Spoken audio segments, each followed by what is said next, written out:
इस सत्र में जिसका विषय है रचनात्मकता की नई स्लेट फेसबुक, और हमारे साथ तीन हमारे अतिथि हैं, बालेंदु जी, भावना शेखर जी और रत्नेश्वर जी। रत्नेश्वर जी से आप सभी परिचित हैं, अभी रेखना मेरी जान और एक लड़की पानी पानी उपन्यास के लेखक। भावना शेखर की कई कविता संग्रह और कई साहित्य और संस्कृति की दुनिया में काफ़ी सक्रिय रही हैं, और बालेंदु जी मदारीपुर जंक्शन उपन्यास के लेखक, जो बहुत ही वो किताब मशहूर हुई और काफ़ी लोग उसको पढ़ा है। मैं आप तीनों का बहुत बहुत स्वागत करता हूं। और ये विषय है रचनात्मकता की नई स्लेट फेसबुक। फेसबुक मतलब आज की दुनिया में वो काम कर रही है रचनात्मकता सृजनात्मकता की दुनिया में जो पहले स्लेट किया करती थी। पहले स्लेट पर हम लोग कुछ लिख के कुछ मिटा दिया करते थे, लेकिन बहुत ही वो एक निजी तरह का एक रिश्ता हमारा स्लेट से बनता था। हमने कुछ लिखा, मिटाया, फिर लिखा, और फिर एक वो पूरी प्रक्रिया बनती है। सबसे पहले बालेंदु जी, मैं आपसे जानना चाहता हूँ, क्या फेसबुक स्लेट की जगह ले सका है, या ये तुलना ठीक है? रचनात्मकता की नई स्लेट है आज के जमाने में फेसबुक। आप सभी को मेरा बहुत बहुत प्रणाम। मेरा अपना मानना है कि स्लेट को स्लेट ही रहने दिया जाए, और स्लेट की जगह तो फेसबुक नहीं ले सकता। अलबत्ता जरूर कि स्लेट का विकल्प बन सकता है, क्योंकि जब हम स्लेट पर लिखते थे तो स्लेट हमेशा, जैसा कि आपने कहा कि वो लेखक और उसके जो स्लेट है दोनों के बीच में तीसरा कोई नहीं होता था। अभी जब हम फेसबुक पर कोई चीज़ लिखते हैं, प्रकाशित करते हैं, अपडेट करते हैं, अपलोड करते हैं, तो वो क्षण भर में ही पूरी दुनिया का हो जाता है। फिर उसमें हम अगर कोई चीज़ एडिट भी कर दें, अगर हम समझते हैं कि हमने एडिट कर लिया, तब भी हम उसको दुनिया को सौंप चुके होते हैं। इतना जरूर है कि फेसबुक ने लेखकों को एक नया मंच दिया है, एक नया वातावरण दिया है अपनी बात को कहने का, अपनी बात को रखने का, अपनी रचनात्मकता के प्रति आश्वस्त होने का। लेकिन इसको कभी भी स्लेट का स्थानापन नहीं कहा जाना चाहिए। भावना जी, जैसे इन्होंने कहा कि स्लेट का स्थानापन नहीं कहा जा सकता, क्या आप इस बात से सहमत हैं? क्योंकि बहुत लोग मानते हैं कि जो काम स्लेट करता था, आप लिख के मिटाते थे, फिर मिटाते थे, फिर वो फेसबुक जगह ले चुका है ये आधुनिक समय का स्लेट। सबको नमन करती हूँ, सभागार पर बैठे सभी साहित्य प्रेमियों को और मंच पर बैठे मेरे साथियों को भी। आपने जो प्रश्न किया और बालेंदु जी ने जो उसका उत्तर दिया, मुझे लगता है उससे मैं कुछ असहमत हूँ, क्योंकि वक्त बदल रहा है। स्लेट अब स्कूलों से भी जो उसका एक भौतिक रूप था वो अब बदल गया है, और मैं इसको साफ शब्दों में कहूँगी, मॉडर्न युग की स्लेट है। ये फेसबुक पर लिखा कोई स्टाम्प पेपर नहीं है जिस पर जो ब्रह्म वाक्य हो जाता है। स्लेट पर हमने बचपन में 100 बार लिखकर 100 बार मिठाया, अपने हिज्जों को सुधारा और संशोधन किया, यानी हमने विकास किया, अपने लेखन का विकास किया। तो मुझे लग रहा है कि फेसबुक आज के ज़माने में एक स्लेट का ही विकल्प, जो बालेंदु जी ने कहा, बड़ा सशक्त विकल्प है, जो उसका स्थान लेता जा रहा है, क्योंकि वो हमारे घर की दीवार की तरह है। अपने घर की दीवार पर हम जो चाहें वो हम तस्वीर टांग दें, जो चाहे लिखकर टांग दें, तो अपना टाइमलाइन यानी अपना घर जो मेरे दिल में जिस समय आया, मेरे हाथ में अगर भौतिक स्लेट, कॉपी, कलम नहीं है, तो बिना स्याही के ही मैं अपने शब्दों को, मनोभावों को कलमबद्ध कर सकती हूँ। उसमें एडिट और डिलीट का बटन भी है। जैसे बालेंदु जी ने कहा कि एक बार जो लिख दिया वो दुनिया के सामने चला गया, तो क्या फर्क पड़ता है?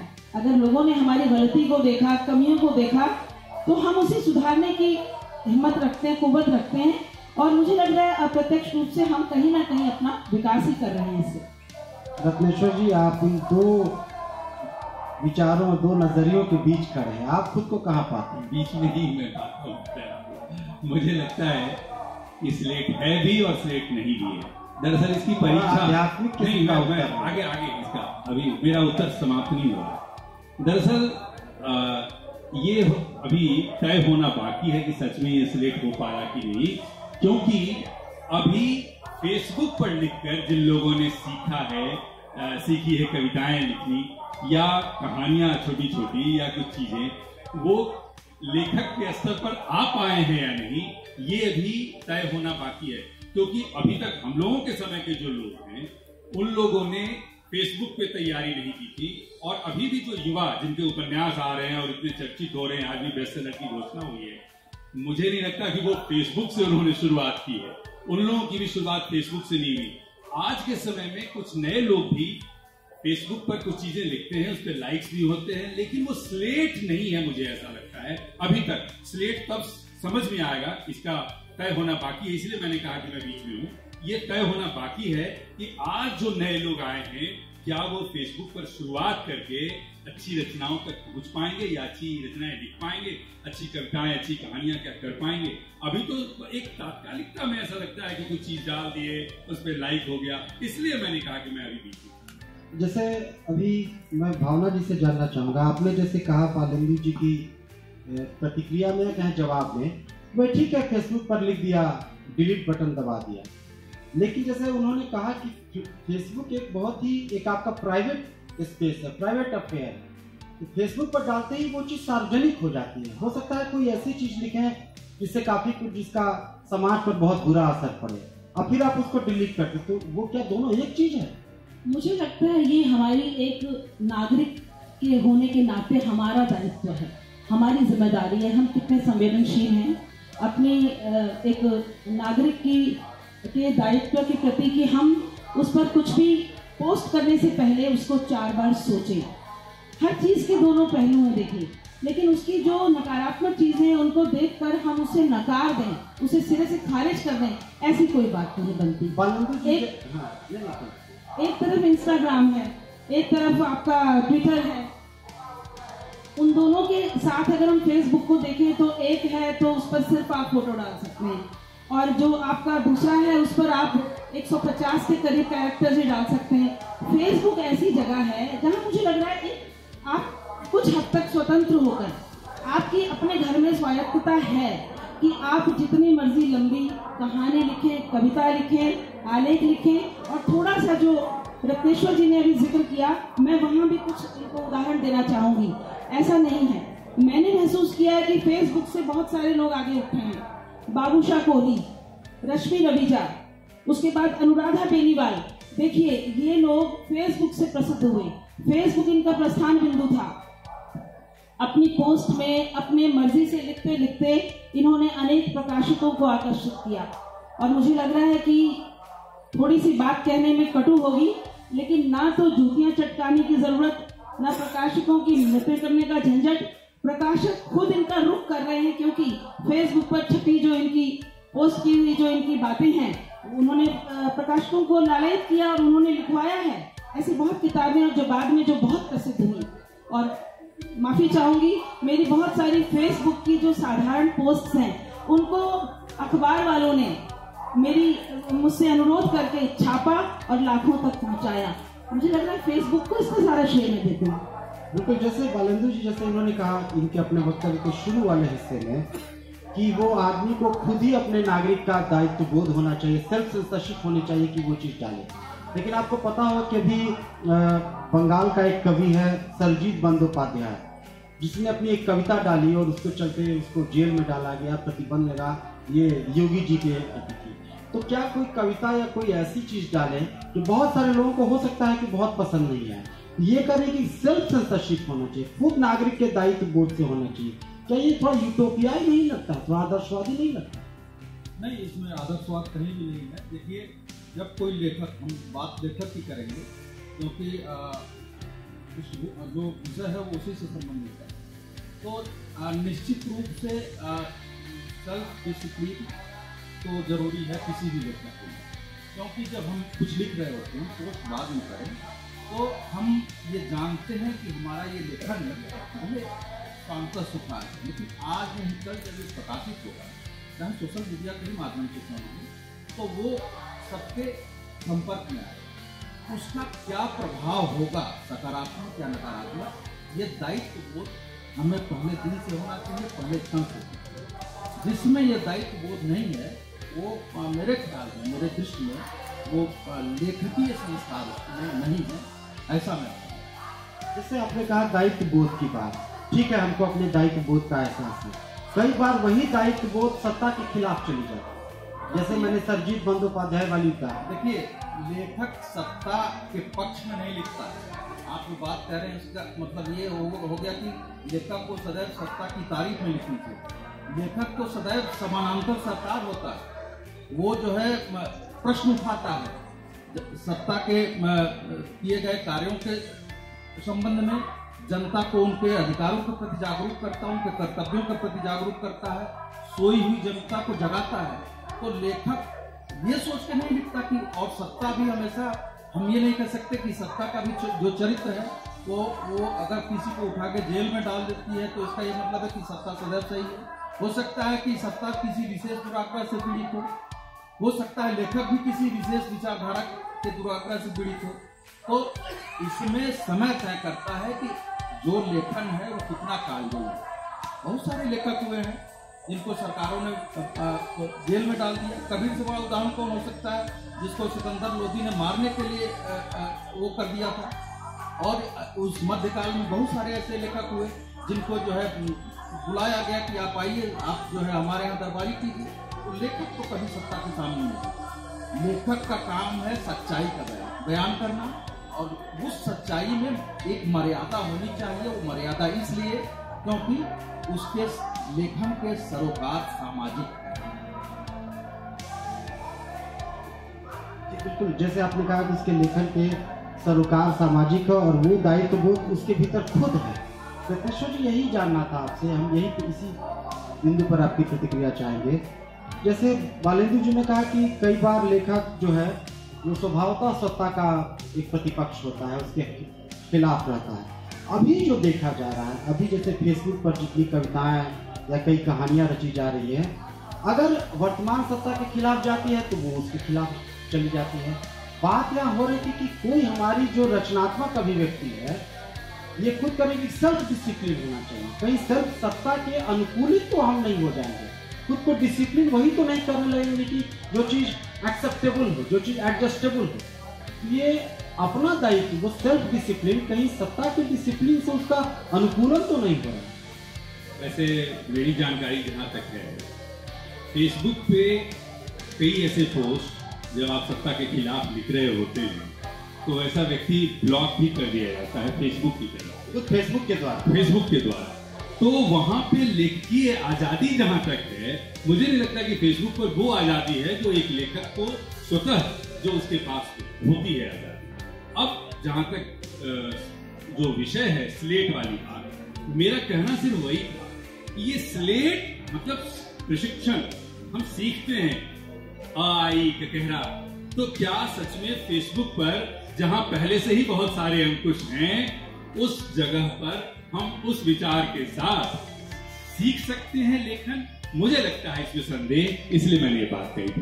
ये भावना जी, जैसे आपने भी कहा कि फेसबुक से बहुत लोगों को उन्होंने जगह मिली, उनका लोकतांत्रिक एक रचनात्मक विस्तार हुआ। रत्नेश्वर जी ने ये बिंदु उठाया कि ऐसे लोगों को कई बार फेसबुक भी नियंत्रित करता है, फेसबुक भी डिसिप्लिन करता है, तो रचनात्मकता की फिर स्लेट क्या हो? देखिए, एक शब्द है स्वच्छंदता और एक है स्वतंत्रता। अब पंछी है वो खुले आकाश में स्वच्छंद है, ना कोई वहाँ ट्रैफिक रूल्स हैं, ना कोई रेड लाइट है। लेकिन हमारा जो समाज है हमें स्वच्छंदनी स्वतंत्र होने की इजाजत देता है, और मुझे लग रहा है फेसबुक भी एक प्रकार से स्वतंत्रता के दायरे में आता है। और हम स्वच्छंद होकर सोचे वहाँ उड़ने लगे तो बहुत जल्दी हम गिर भी जाएंगे। हम एक पतंग उड़ा रहे हैं, अगर डोर हमारे हाथ में नहीं होगी तो वो कटनी फटनी निश्चित है। इसी तरह अगर अनुशासन की डोर, अपनी लिमिटेशंस की डोर, तत्कालीन व्यवस्था के द्वारा बनाए गए नियमों के तहत, कोर्ट के कानून के तहत अगर हम कुछ भी उल्लंघन करते हैं तो निश्चित रूप से हमारा ब्लॉक किया जाना मुझे लग रहा है संभव है। बालेंदु जी, ये जो कह रहे हैं आप इससे सहमत हैं कि सत्ता और इसे कानून के दायरे में की जो मर्यादा है उसका अतिक्रमण नहीं करना चाहिए लेखक को, और उसी के अनुसार फेसबुक पर लिखना चाहिए? ये क्या रचनात्मक स्वतंत्रता का हनन नहीं है? आप फिर से स्पष्ट करें। मैंने ये नहीं कहा, मेरे कहने का तात्पर्य है कि आपने जो बचपन की स्लेट का जिक्र किया हमारे मित्र रत्नेश्वर जी ने, उसके बीच में सिर्फ हम और स्लेट, और या वो स्लेट जाके हम अपने टीचर, अपने गुरुजी या माता पिता को दिखाते थे, इसमें कोई संशय नहीं। ये स्लेट जो है इसका फलक बहुत विराट है, बहुत व्यापक है, तो यहाँ हमें कुछ दायरों में तो बंधना होगा। मैंने कहा ना कि स्वच्छंदता नहीं है, स्वतंत्रता है। अब अगर हम समझ सकते हैं कि इसके बिटवीन द लाइंस क्या, तो हम फेसबुक का सकारात्मक इस्तेमाल सहमत है कि दायरों में बंधना होगा इस शब्दावली से? देखिए, जिसे आप दायरा कह रहे हैं उसे हम नैतिकता भी कर सकते हैं, उसे हम नियम भी कर सकते हैं, और अगर हम मनुष्य हैं, अगर हम पशु नहीं हैं, तो मेरे ख्याल से हम इसीलिए केवल मनुष्य हैं क्योंकि हम एक नियम से रहते हैं। एक दायरा हमने बना रखा है कि ये जो है नैतिकताएं हैं, हमें इनका पालन करना चाहिए। समाज हमें बोल रही है, समाज को आगे बढ़ाने के लिए ये मानदंड, ये नैतिकताएं, ये नियम जरूरी है। और साहित्य भी मेरे ख्याल से समाज को आगे ले जाने का काम करता है, रास्ता दिखाने का काम करता है, तो दोनों में अंतर विरोध नहीं है। रत्नेश्वर जी, इन्होंने कहा कि नैतिकता और नियम होना चाहिए, तो रचनाकार तो उसका अतिक्रमण करता है, समाज के बनाए नैतिकता और नियम। तो पहले ही कहा जाता है कि जहाँ न पहुंचे रवि वहां पहुंचे कवि, यानी कि वो सारे बंधनों को तोड़कर आगे निकलता है, और वो सब चीज जो अब तक लोग नहीं जानते रहे। मैं थोड़ा राम और कृष्ण को यहाँ लेके आना चाहता हूँ। राम मर्यादा पुरुषोत्तम हुए और नियमावली के साथ चले, और उनको शायद 12 कलाओं का 14 कलाओं का उनको उसका माना गया। और कृष्ण जिन्होंने सारी मर्यादाओं को तोड़कर नई मर्यादा करी। मर्यादाएं बनती ही हैं टूटने के लिए, जो मर्यादाएं टूट न सके वो तो जकड़न है, वो तो बेड़ियां हैं।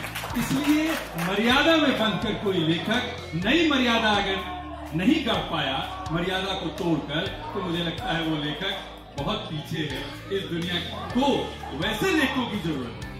बालेंद्र जी, हम इस पर प्रतिक्रिया चाहेंगे। जैसे आपने मर्यादा कहा, एक खास समय में मर्यादा समाज की जो ताकतवर लोग होते हैं, शक्ति संतुलन उससे तय होता है। और आपने शुरू में खुद कहा कि लेखक स्वभावतः प्रतिपक्ष होता है, तो आप मर्यादा सत्ता के समाज के बनाए मर्यादा में बनेंगे तो क्या प्रतिपक्ष होंगे आप? मैंने जो बात कही और सर करें, मैं सर की बात से बिल्कुल सहमत हूँ। लेखक जो है मर्यादाओं को तोड़ता है, नई मर्यादा। आप जिस चीज को, मेरी नैतिकता को, मेरे नियम को जिस रूप में परिभाषित करना चाहते हैं, वो तत्कालीन समाज द्वारा बनाए गए नियम नहीं है जिसमें हम रह रहे हैं। अगर केवल उसी का पृष्ठ पोषण करने लगे करें तो और लेखक तो फिर कभी रह कहाँ जाएगा। वो अभी की मर्यादा तो कौन सी मर्यादा? एक स्वाभाविक नियम होता है, प्रकृति का नियम। और प्रकृति का नियम है कि हम जैसे मनुष्य, तो हम कोई ऐसा चीज अपने साहित्य में नहीं लेकर आएंगे तो कहीं से हमें मनुष्यत्व या हीन मनुष्य के रूप में स्थापित करना चाहिए। किसी विशेष समाज द्वारा स्थापित नियम, किसी विशेष समाज द्वारा किसी समय सीमा में बनाए गए नियम को का पृष्ठ पोषण करना या पोषण करना, मेरा ऐसा कहना कदापि नहीं। मेरा जो सामान्य नियम है, जो सभी समाजों पर सामान्य तौर पर लागू है, जो समाज के विकास में सहायक, मैंने इस बात को कहा था, जो समाज को आगे ले जाने का रास्ता दिखाया, मैं उस नियम की बात करता हूँ।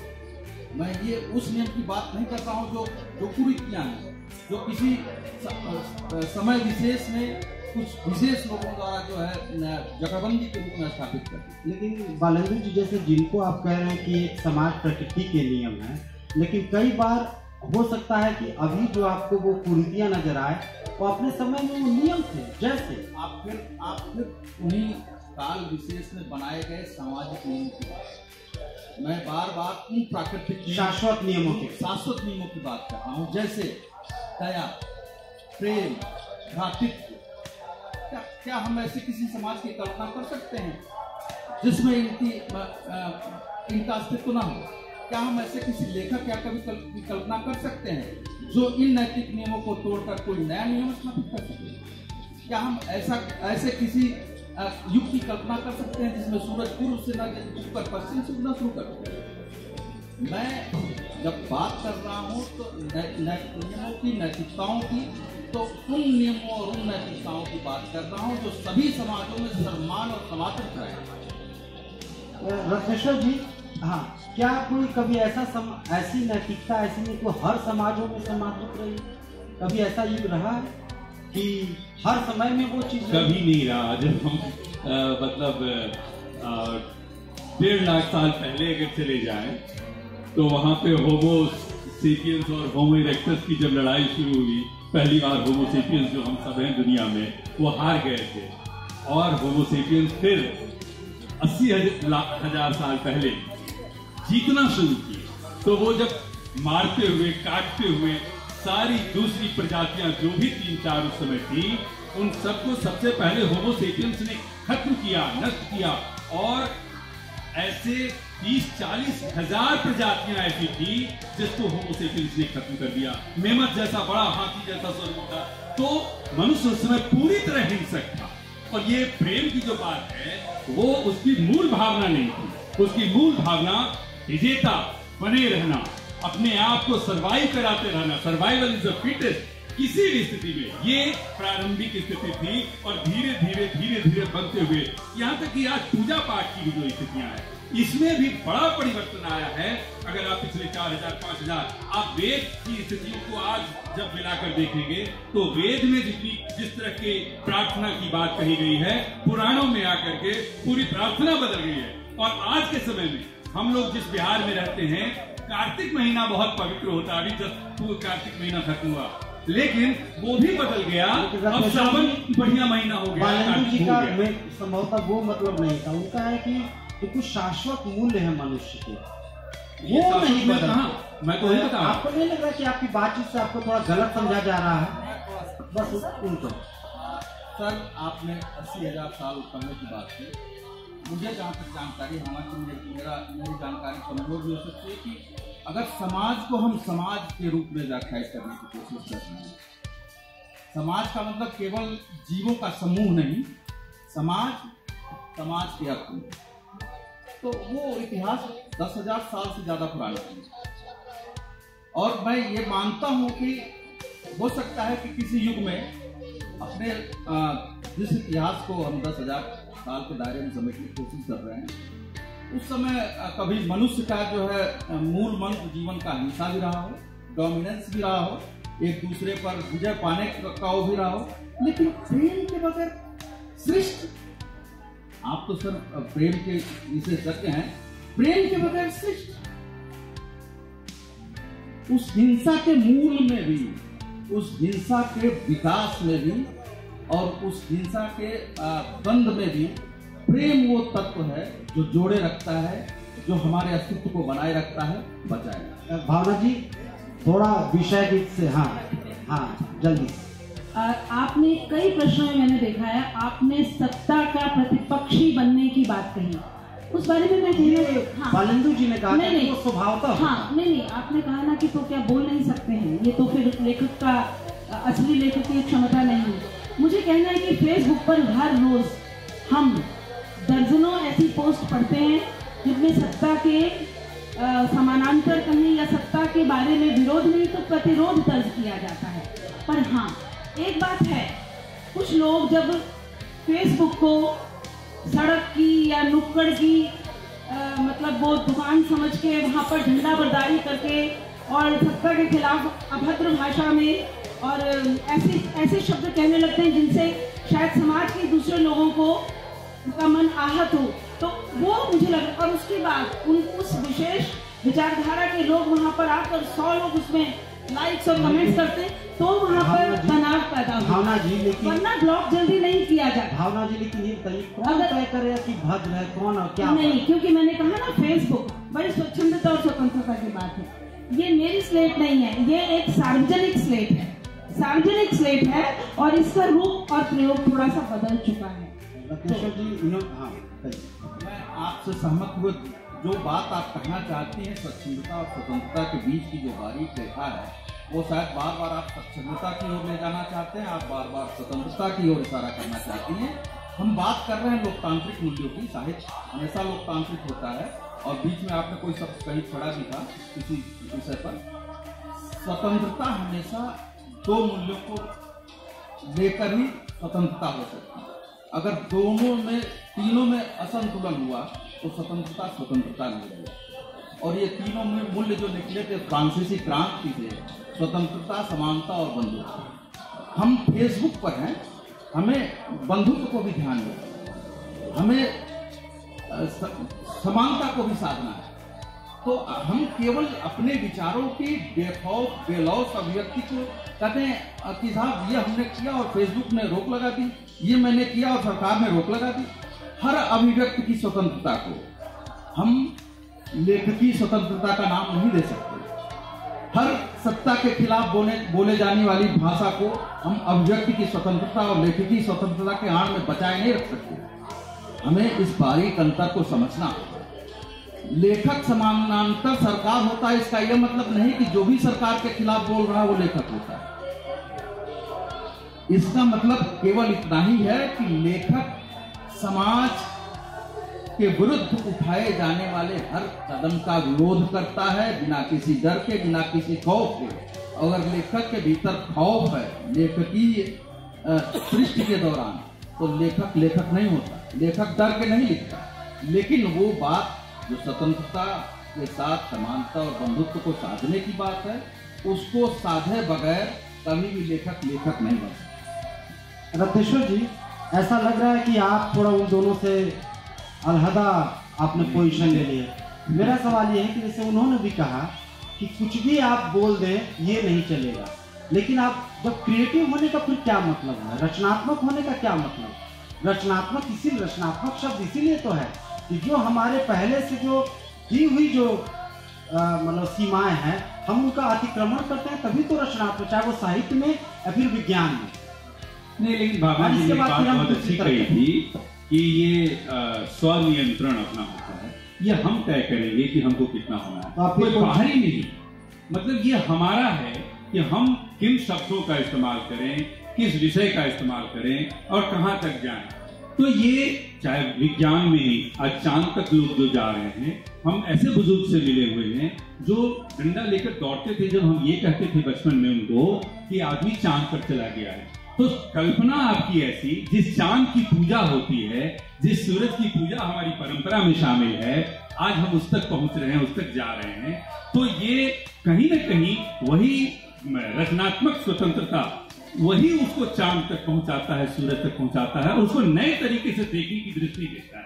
तो अगर हम पहले से ही एक बैरियर, आप बचपन में देख लीजिए ना, जिस बच्चे के घर में ज्यादा बैरियर्स होते हैं उस घर में बच्चे ज्यादा कमजोर होते हैं, ज्यादा कुंद होते हैं, उनकी अपनी सीमाएं होती हैं। IAS IPS भी बन जाना कोई ऐसा नहीं होगा कि बहुत बड़का तोप कर दिया उन्होंने। उनकी सीमाएं, उनके ब्रेन की सीमाएं, दरअसल इस ब्रेन में ब्रह्मांडीय क्षमता है। हम जो अवरोध डालते हैं वह अवरोध उसकी पूरी शक्ति को कहीं न कहीं क्षीण करता है, कमजोर करता है। तो हम ये नहीं कह रहे कि आप उच्छृंखल हो जाएं, आप कपड़े उतार कर घूमने लगे, मैं ऐसा नहीं कह रहा। मेरा ये कहना है कि वो आजादी, जैसे कृष्ण का उदाहरण इसीलिए जानबूझ के दिया कि मर्यादा तोड़कर एक नई मर्यादा गढ़ना, यानी अगर मर्यादा आप तोड़ रहे हैं तो नई मर्यादा भी देनी होगी कि अगली मर्यादा क्या। मैं ये कहना चाहता, मैं बिना मर्यादा के जीवन की बात ही नहीं करता।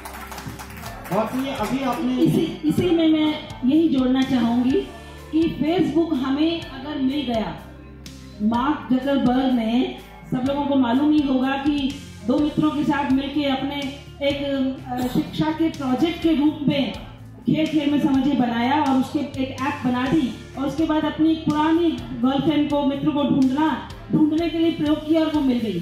और मुझे लग रहा है कि सचमुच 23 साल के उस नौजवान की जो चीज़ है वो आज पूरी दुनिया अरबों में इस्तेमाल कर रही है। लेकिन हम इस खूबसूरत चीज़ का इस्तेमाल, आपने जितने प्रश्न पूछे उसमें ज़्यादातर के अन्यथा ना लें। मतलब लगता है कि हम फेसबुक को रण क्षेत्र बनाएं, युद्ध का मैदान बना के, हमें एक मैदान मिल गया, हम उसमें युद्ध करेंगे। नहीं, हम उसमें बगिया लगाएंगे और हम बगिया भी नहीं लगा सकते, युद्ध भी नहीं लड़ेंगे, हम उसमें क्रिकेट खेलेंगे, हम उसे खेल का मैदान। जैसे आपने बहुत सही कहा कि फेसबुक एक सार्वजनिक स्लेट है, तो जाहिर है कि इसमें बातचीत की पर थोड़ी सी हम इसको बातचीत को दूसरी तरफ ले जाना चाहिए। जैसे इन्होंने अपने शुरू में कहा कि बहुत सारे नए लोगों को इससे जगह मिली है, एक लोकतांत्रिक विस्तार है। लेकिन बहुत सारे लोग ऐसे हैं कि मानते हैं कि फेसबुक पर दिया हुआ एक एक पल, एक एक मिनट आपका जो असली क्रिएटिव रचनात्मक काम है उससे आपका ध्यान भंग करता है। बालेंद्र जी इस पर प्रतिक्रिया जानना चाहता हूँ। देखिए, छुरी बनाई जाती है सब्जी काटने के लिए, जिसे आप किसी की जान भी दे सकते हैं। दोष छुरी का नहीं है, दोष हमारा है कि हम उसका इस्तेमाल किस रूप में करते हैं। मैं भावना जी से सहमत हूँ, और यद्यप मेरा भी समय जाता है, आप सभी का जाता होगा। अगर फेसबुक आपके लिए केवल मनोरंजन का साधन है, समय काटने का साधन है, माध्यम है, तो फेसबुक आपका नुकसान करता है।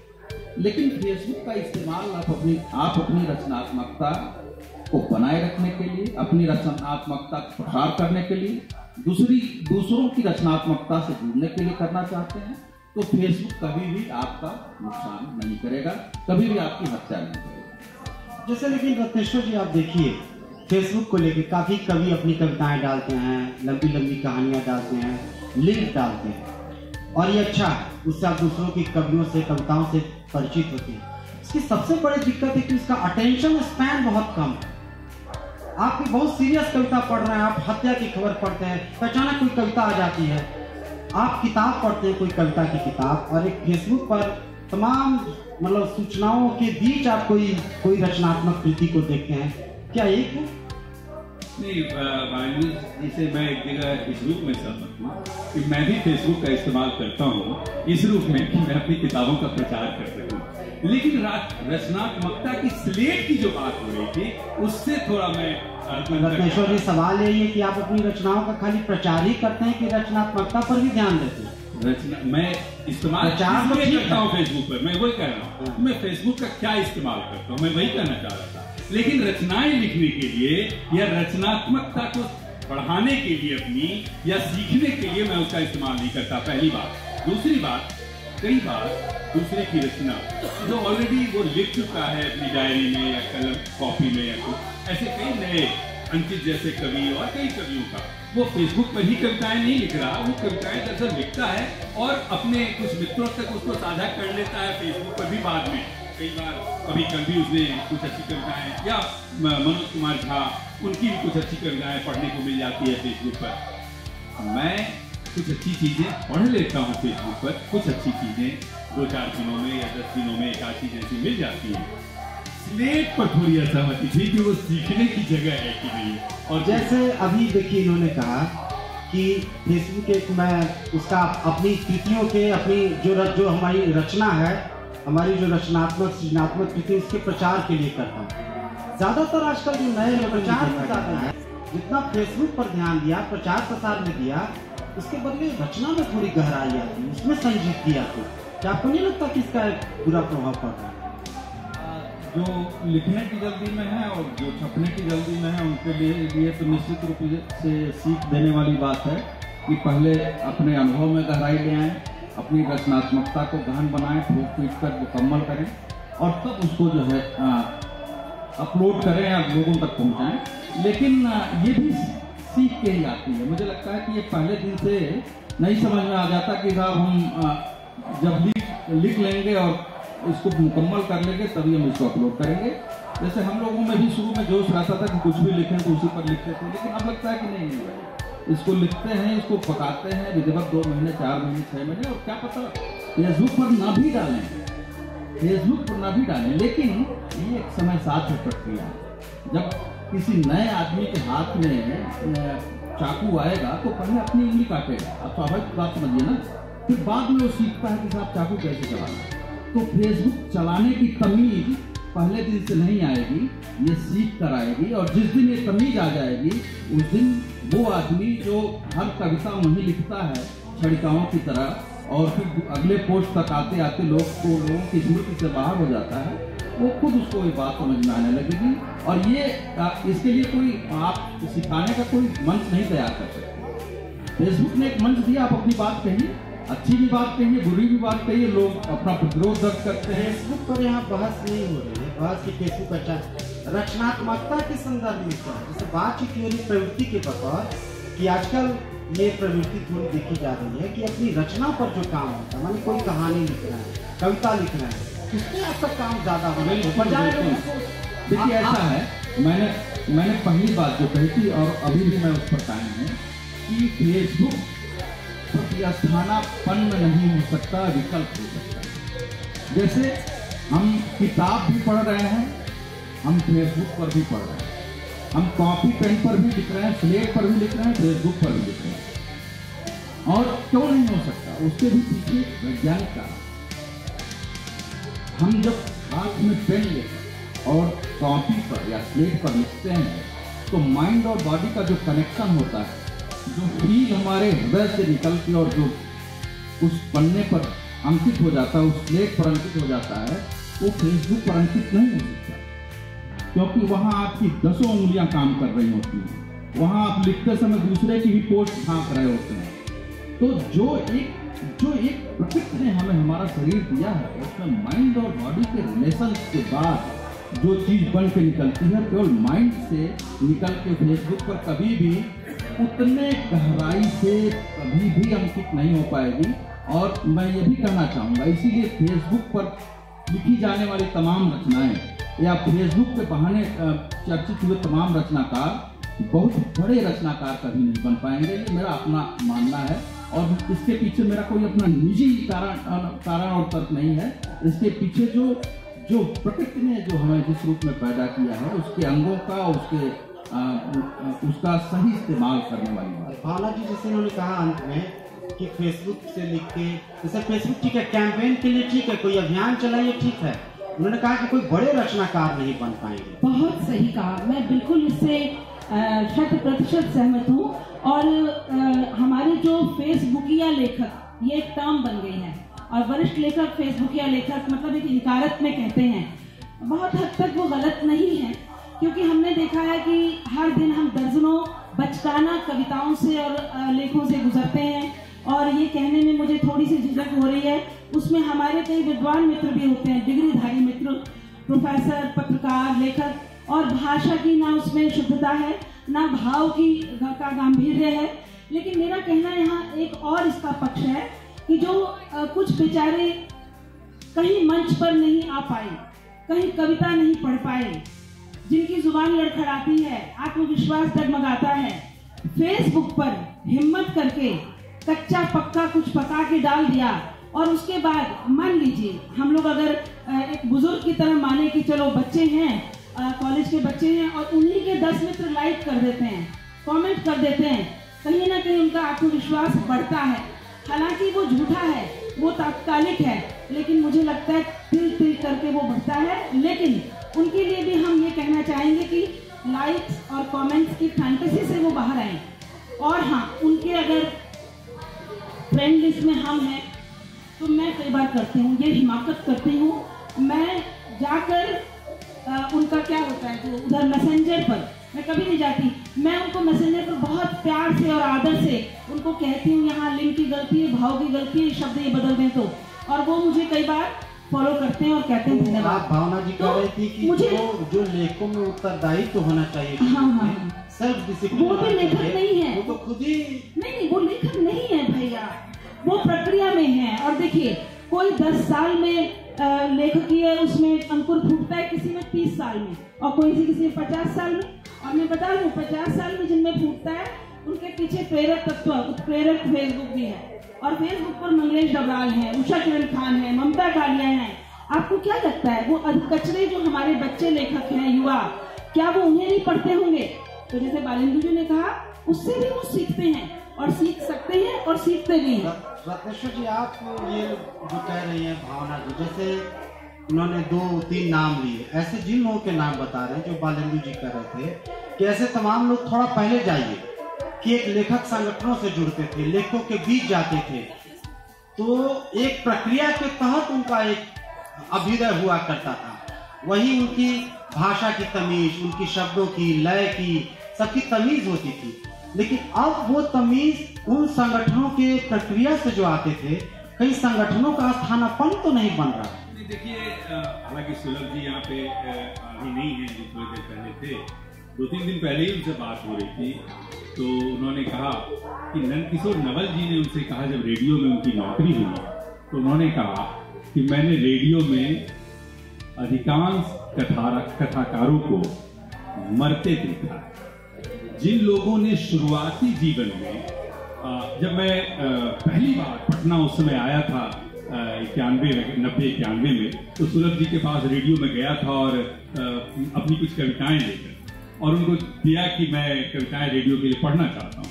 उन्होंने कहा कि मैं बताऊंगा आपको पढ़कर और फिर बुलाऊंगा। जब नहीं बुलाए तो 15 दिन बाद मैं उनसे फिर मिलने गया, तो उन्होंने मेरी कविताएं मुझे लौटाते हुए कहा कि क्या आप भीड़ में खो जाना चाहती। ये बात मैंने उस दिन भी, हम लोगों की बात हुई, उन्होंने कहा कि मैंने कई ऐसे युवाओं को वहां से धकिया के हटा देने की कोशिश की कि ये रेडियो के चक्कर में न पड़े। मुझे लगता है सिर्फ फेसबुक जो है वो आप सीखने की कोई जगह नहीं है। वो दरअसल फेसबुक में जो लोग दिख रहे हैं वो शुरुआती दौर में एक मानसिक तौर पे भी बहुत राहत का काम करता है कि जो मन की बातें होती हैं वो वहाँ कह जाता है, चाहे जिस भाव में हो, जिस भाषा में हो।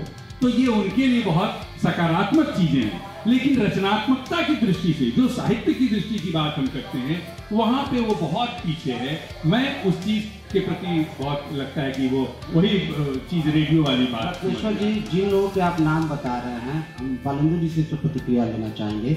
जैसे इन्होंने कहा भावना जी ना कि फेसबुक से आप कविता डालते हैं, संवाद होता है, दूसरों की प्रतिक्रिया मिलती है, आपको भाषा की तमीज मिलती है। पहले ये काम संगठन करता था, लेखकों का समूह करता था। आप देखिए कि जिन लेखकों ने, जिनका संगठन से अभ्युदय हुआ है, संगठन के चलते जिनका इमरजेंस हुआ है, आज वो सब संगठन को गाली देते हैं और फेसबुक की महिमा का बखान करते हैं। आपको लगता है कि ऐसे लोग, मेरे ख्याल से जब तक उदाहरण सामने नहीं होगा तब तक इस पर कोई टिप्पणी करना चाहिए। इसमें उदाहरण की ये प्रवृत्ति की बतौर देखी जा सकती है कि जितने बड़े नाम ले लीजिए अभी हिंदी में, जिन लोगों के नाम लिए, सब किसी न किसी सब सामने बैठे हैं, सब किसी न किसी संगठन से जुड़े थे। मार्क्सवाद का अवसर, उस किताब में आपके सवालों के ढेर सारे जवाब मिलेंगे। निश्चित रूप से संगठनों ने नुकसान किया है, लेकिन संगठनों ने कई बार आगे भी बढ़ाया है। तो किस संगठन ने, इसीलिए मैंने कहा कि जब आप संगठन का नाम लेंगे या किसका नुकसान हुआ, कई बार ऐसा हुआ कि एक संगठन से 4-5 बड़े नाम जुड़े और उन्हें 4-5 अच्छे संगठनों की नुकसान की बात मत कीजिए। सवाल आपसे ये पूछा जा रहा है कि प्रक्रिया की बात, पद्धति की बात, कि जो काम संगठनों के प्रक्रिया से उभर के आते थे, क्या उसको छोड़ के आपने उसका स्थानापन्न तो फेसबुक को नहीं बना दिया। उदाहरण के तौर पर बताया गया कि जो लोग पहले संगठन से उभर के आए, संगठन से मतलब सीधे सीधे है प्रगतिशील लेखक संघ, जनवादी, जो लेफ्ट के संगठन थे या मान राइट के भी संगठन थे, परिमल जैसा ग्रुप था, संगठन से कोई विचारधारा के ग्रुप, उन संगठनों की भूमिका समाप्त करके उसका स्थानापन्न रचनात्मकता के मामले में क्या फेसबुक ले रहा है, ये सही है? काफी हद तक सही है। और संगठनों की सीमाएं टूटी हैं, वर्जनाएं टूटी हैं, उनके अस्तित्व पर खतरे हैं। क्योंकि जब ये अच्छा हुआ है, ये अच्छा रूप से अच्छा हुआ है। तो फिर आप जो कह रहे थे कि बहुत सारा कूड़ा लेखन हो रहा है, कोई बंदिश नहीं है, तब तो फिर वो जो शुरुआती जो प्रारंभिक अंकुश था उसको तो समाप्त कर दे रहे, उस पर फिर अब दुख क्यों व्यक्त कर रहे हैं? बहुत सारा हो रहा है, इसका ये निष्कर्ष नहीं है कि सारा हो रहा है। आप जो है थोड़े को संपूर्ण न बनाइए। मैंने बस इतना ही कहा कि अधिकांश और किसी भी युग में 100% लेखन अच्छा कभी भी नहीं होता। आज फेसबुक ने एक मंच दिया है, लोग सीख रहे हैं, लिखना सीख रहे हैं, जिसको लेखक बनने की प्रक्रिया कहा भावना जी ने, लिखना सीख रहे हैं, लेखक बनने की प्रक्रिया में है। लेकिन वो वर्जनाएं टूटी हैं जो संगठन विशेष किसी खास ग्रुप के लेखकों को आगे बढ़ाते थे या पीछे ढकेलते थे। जैसे आपने कहा, ये तो फेसबुक पर भी होता है। मान लीजिए भावना जी आपसे आगे आप उनको लाइक कीजिएगा, देखिए ऐसा इसमें भी आप करेंगे, आप अकेले लाइक कर लें या आप अकेले मुझे ब्लॉक कर लें। आप सूरज पर आप जो है चादर से ढक दें तो पर्दा आपकी आंख पर पड़ता, सूरज पर नहीं पड़ता। अच्छा जो लिखता है उसको पढ़ा जाएगा। फेसबुक ने ये माध्यम दिया है और इसे हमें स्वीकार करना होगा। भावना जी, हम इस पर आपकी प्रतिक्रिया चाहना चाहिए। जैसे संगठनों की बात हो रही थी, जैसे मान लीजिए अभी भी आप आयाम में जाती हैं, कलम में जाती हैं, तो एक तरह से संगठन का स्वरूप ही है कि आप कविता सुनते हैं, आपको देख के पढ़ता है, वो सीखता है। वो प्रक्रिया समाप्त करके सोशल मीडिया, फेसबुक को जो स्थानापन्न बनाया जा रहा है, क्या साहित्य के गिरते स्तर की वजह ये है? संगठन की भूमिका को छोटा करना और ये एक वर्चुअल संगठन को आगे बढ़ाना।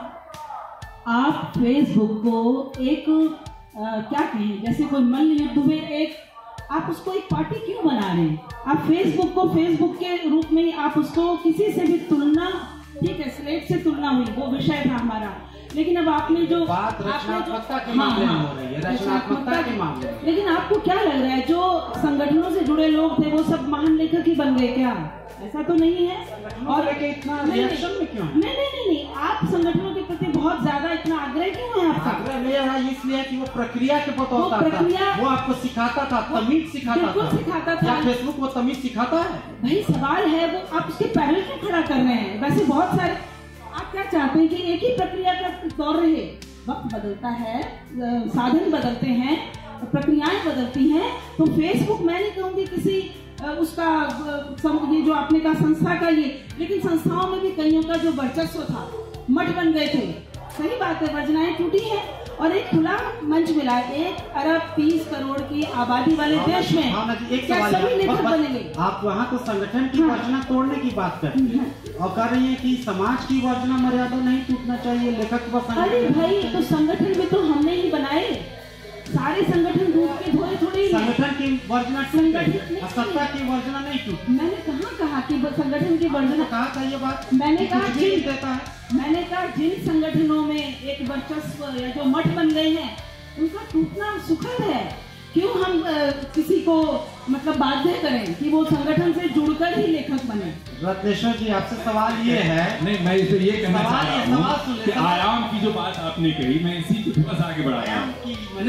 अभी आपने कही वो शब्द आपने संगठन के स्तर पर कि आयाम जो, तो अभी उषा जी तुरंत गाड़ी से जा रही है।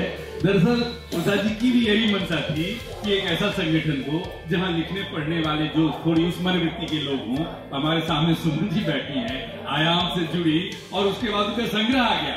तो ये जो प्रक्रिया है संगठन का, सवाल ये था उसी पर टिप्पणी कि ठीक है लेखक संगठनों से रहेंगे, या तो स्वतंत्र विचरने वाले लोग हैं जिनका कोई कमिटमेंट, कोई प्रतिबद्धता नहीं होता, वही लोग संगठन के खिलाफ और फेसबुक के पर रचनात्मकता के खिलाफ की बात कहाँ कर रहा हूँ। मैं तो वही कह रहा हूँ कि संगठन अपने अपने तरीके का, इसीलिए तो मैंने आयाम का उदाहरण दिया कि देखिए उषा जी इस समय 40-50 सदस्य हैं उसके, वो चाहे जैसे भी लिख रहे हो, कलम पकड़ा दिया उन लोगों के हाथ में, और हमारे सामने एक लेखिका बैठी है जिनका कविता संग्रह है। तो ये तो एक प्रक्रिया है और ये परंपरागत प्रक्रिया है, और निश्चित तौर पर हम जैसे समाज के बीच से ही सीख करके आगे बढ़ते हैं, तो उसकी अपनी महत्ता है। फेसबुक को मैं स्लेट नहीं मानता, मैं बार बार फिर वही बात कर रहा हूँ। बहुत बहुत शुक्रिया रत्नेश्वर जी, समय खंड समाप्त हो रहा है। ये बातचीत नहीं, बातचीत का लब्बो-लुबाब ये है कि लेखक को संगठन का भी उपयोग करना चाहिए, संगठन में भी जाना चाहिए, और फेसबुक का भी खूब इस्तेमाल। बुनियादी चीज है कि उसकी रचनात्मकता आगे कितनी बढ़ती है। आप तीनों का, बालेंदु जी, भावना जी और रत्नेश्वर जी, बहुत बहुत शुक्रिया, और आप सबका भी इतनी देर तक धैर्यपूर्वक शांतिपूर्वक बैठे रहे। धन्यवाद।